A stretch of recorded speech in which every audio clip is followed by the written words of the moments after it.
Christie, I want to engage you and Governor Huckabee in a subject that is a big issue in both of your campaigns, and that is entitlement reform.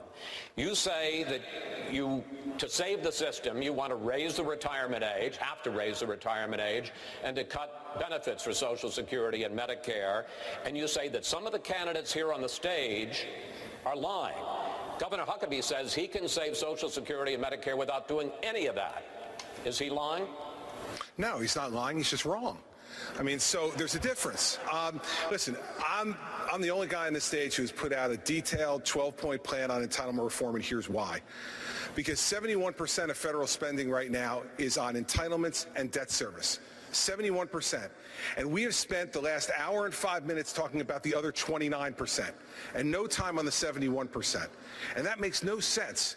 Now, let me tell you exactly what we would do on Social Security. Yes, we'd raise the retirement age 2 years and phase it in over 25 years. That means we'd raise it 1 month a year for 25 years when we're all living longer and living better lives. Secondly, we would means test Social Security for those who are making over $200,000 a year in retirement income and who have $4 to $5 million in liquid assets saved. They don't need that Social Security check. Social Security is meant to be to make sure that no one who's worked hard and played by the rules and paid into the system grows old in poverty in America. If we don't deal with this problem, it will bankrupt our country or lead to massive tax increases, neither one that we want in this country.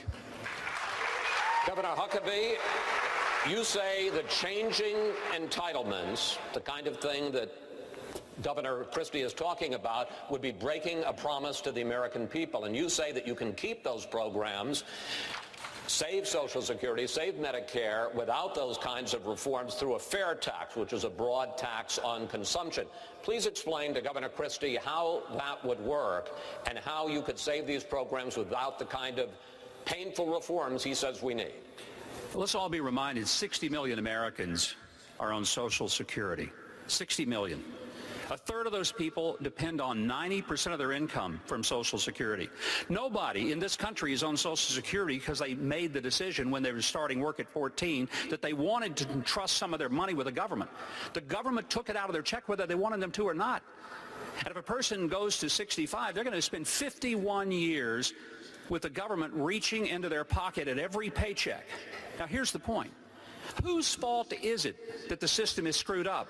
Is it the recipients or is it the government? And if Congress wants to mess with the retirement program, why don't we let them start by changing their retirement program and not have one, instead of talking about getting rid of Social Security and Medicare that was robbed $700 billion to pay for Obamacare?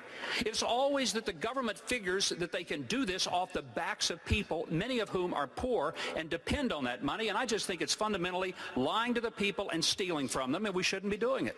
Chris, 30 seconds. Yeah, sure. I don't disagree with ending Congress's retirement program. I'm a governor. I don't have a retirement program in my state, and I don't disagree with that.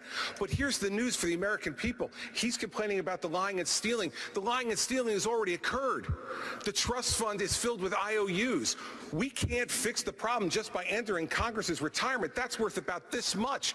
We need to go at the fundamental problem.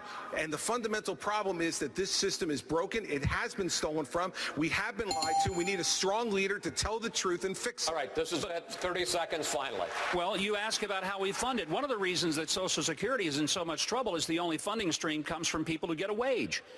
The people who get wages is declining dramatically. Most of the income in this country is made by people at the top who get dividends and capital gains.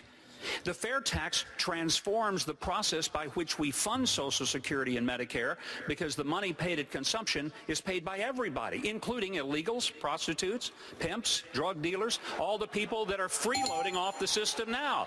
That's why it ought to be a transformed system. All right.